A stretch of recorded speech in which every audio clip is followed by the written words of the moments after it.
దేవునికి స్తోత్రం. 2 దినవృత్తాంతములు 20వ అధ్యాయం 15వ వచనం ఇలాగు సెలవిచ్చుచున్నది. మీరు భయపడుకుడి, జడియకుడి, ఈ యుద్ధం మీరు కాదు, దేవుడే జరిగించును.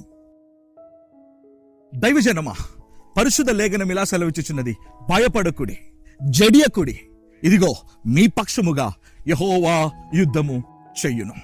ఒక విషయం నేను మరలా మీతో చెప్పుచున్నాను, యుద్ధం యెహోవాది, జయం మనది.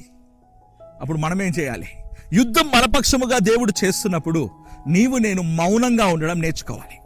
పరిశుద్ధ లేఖనములో ఒకరోజు యెహోషాపాతు అనే రాజు దగ్గరికి కొంతమంది పరిగెత్తి వెళ్తున్నారు. యెహోషాపాతు గారు, ఇదిగో కొంతమంది దండెత్తి వస్తున్నారు మీ మీదికి, యుద్ధము చేయుట కొరకు కొంతమంది వచ్చుచున్నారు అని చెప్పినప్పుడు యెహోషాపాతు కలవరపడ్డాడు, దిగులు పడ్డాడు. యెహోషాపాతు విచారించుట కొరకు దేవుని సన్నిధిలోకి వెళ్ళినట్టు పరిశుద్ధ లేఖనం సెలవిచ్చుచున్నది. ఆ సమయమున ప్రభు చెప్తున్న మాటే, యెహోషాపాతు, యుద్ధం నీది కాదు, యుద్ధం నాది అని దేవుడు చెప్పుచున్నాడు. యెహోషాపాతుకి దేవుడు ధైర్యం ఇచ్చి ఉన్నాడు. ఆ తర్వాత అదే యెహోషాపాతుతో దేవుడు చెప్తున్న ఇంకొక మాట ఏంటి తెలుసా?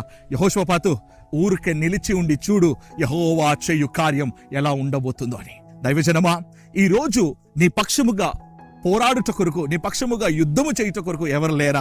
అయితే నేను మరలా చెప్తున్నాను, నీ యుద్ధం ఈ లోకంలో ఉన్న మనుషులతో కాదు, ఆకాశ మండలంలో సంచరించుచున్న దురాత్మ సమూహములతో మన యుద్ధం అనే విషయం మర్చిపోవద్దు. నీవు ఎటువంటి యుద్ధ కాలంలో ఉన్నావో నాకు తెలియదు, ఎటువంటి వేదనలో ఉన్నావో నాకు తెలియదు. బట్ నేను ఒక్క విషయం మాత్రం చెప్తున్నాను, ఊరికే నిలిచి ఉండు చూడు యెహోవా చేయు కార్యం ఎలా ఉండబోతుందో నీవు అనుభవించబోతున్నావు. యుద్ధం నీది కాదు, యుద్ధం యెహోవాది.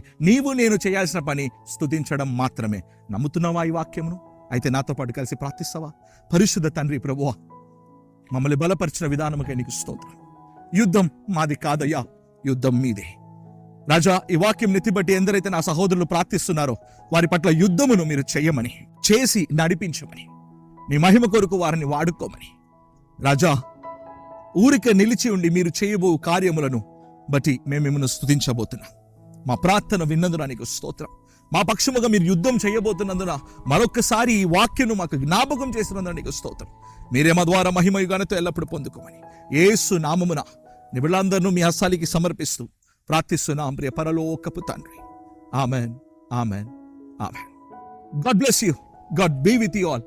See you back tomorrow morning at 7 AM. అంతవరకు పరిశుద్ధాత్మ దేవుడు మిమ్మల్ని నడిపించును గాక. See you. బాయ్.